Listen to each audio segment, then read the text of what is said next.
جب قربانی کی جاتی ہے تو مسنون ہے کہ قربانی کرتے وقت آدمی یہ پڑھے کہ ان صلاتی و نسکی و محیایا و مماتی للہ رب العالمین، جس کے معنی یہ ہے کہ میری نماز، میری قربانی اور میرا جینا مرنا سب اللہ کے لیے ہے جو رب العالمین ہے، تمام جہانوں کا پروردگار ہے۔ اور یہ تعمیل ہے قرآن کریم کے ایک حکم کی، جس میں اللہ تبارک و تعالی نے ارشاد فرمایا قل ان صلاتی و نسکی و محیایا و مماتی للہ رب العالمین، یہ کہو، کہنے کا حکم، ان صلاتی و نسکی و محیایا و مماتی للہ رب العالمین لا شریک لہ بذلک امرت وانا اول المسلمین، یہ کہنے کا حکم ہے اور حضور نبی کریم سرور عالم صلی اللہ علیہ وسلم سے منقول ہے کہ جب قربانی فرماتے تو یہ کلمات ادا فرماتے۔ تو اس کے یہ جو جملہ کہلوایا گیا ہے ہم سے اور آپ سے، یہ خالی از علت نہیں، یہ بیکار نہیں، کوئی سبق دینے کے لیے کہلوایا گیا، اور اس کے ظاہری معنی تو بالکل واضح ہیں کہ میری نماز بھی اللہ کے لیے، میری قربانی بھی اللہ کے لیے، یعنی میں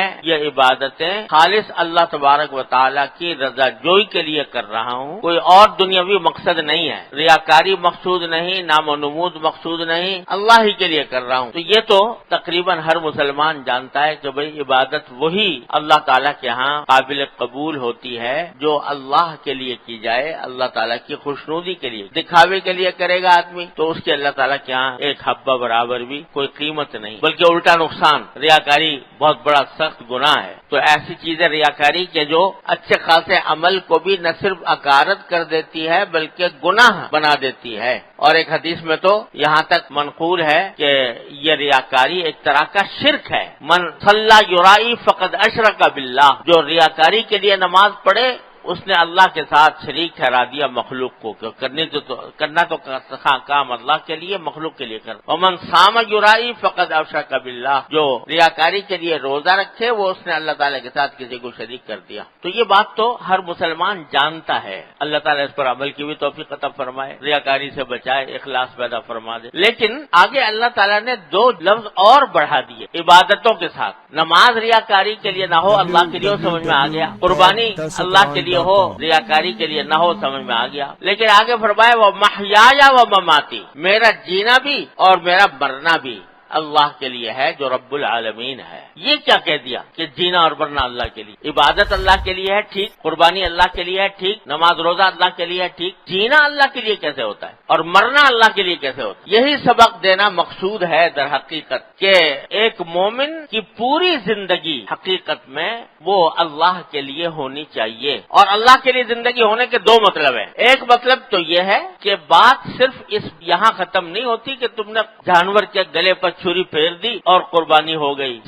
ثواب بھی مل گیا قربانی کا اگر تم نے اخلاص کے ساتھ کی تھی، گوشت کا مزہ بھی تم نے اڑا لیا، دعوتیں بھی کر لی، لیکن اللہ تعالیٰ نے اس کا اجر و ثواب بھی تمہیں عطا فرما دیا۔ یہ تو ہے، لیکن آگے جو سبق دیا جا رہا ہے وہ یہ کہ یہ قربانی جو ہم نے تم سے کروائی ہے یہ در حقیقت ایک مظاہرہ ہے اور ایک نمونہ ہے اس قربانی کا جو ہم نے تم سے مطلوب ہے۔ وہ کیا ہے کہ جب زندگی گزارو، زندگی کے معرکے میں داخل ہو اور زندگی کے اندر بے شمار مطالبات، تقاضے، خواہشات، جذبات تمہارے دل میں پیدا ہوں تو وہاں پر بھی اسی طرح قربانی کرو جس طرح تم نے جانور کی قربانی کی، کہ ہمارا حکم تھا قربان کرنے کا، تم نے جانور کو قربان کر دیا ہمارے حکم کی اطاعت میں، اس کی تابعداری میں۔ تو اب آگے جب زندگی گزار رہے ہو تو اس زندگی کے دوران بہت سے تقاضے پیدا ہوں گے، دل بہت سی چیزوں کو چاہے گا لیکن وہ ہم نے منع کر رکھی ہیں، تو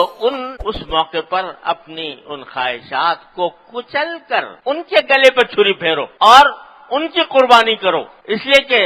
تمہاری زندگی اللہ کے لیے ہے، رب العالمین کے لیے۔ تو اس وجہ سے جب بھی کبھی کسی گناہ کا داعیہ پیدا ہو، جب بھی کسی ناجائز کام کی خواہش دل میں جنم لے، جب بھی کسی حرام کام کو دل مچلے تو اس کو قربان کرو، اس کو قربان کرو۔ مثلا جب زندگی گزار رہے ہو تو لوگوں کے ساتھ اٹھنا بیٹھنا بھی ہے، مجلسیں بھی ہیں، اور مجلسیں گرم کرنے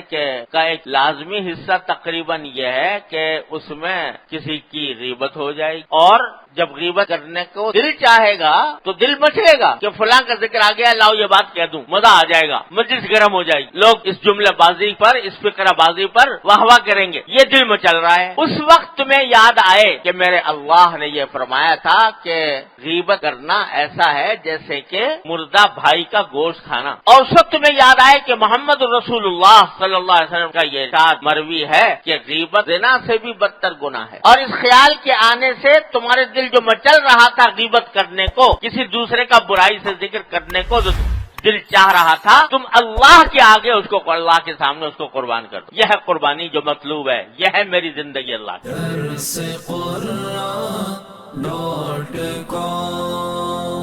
www.darsequran.com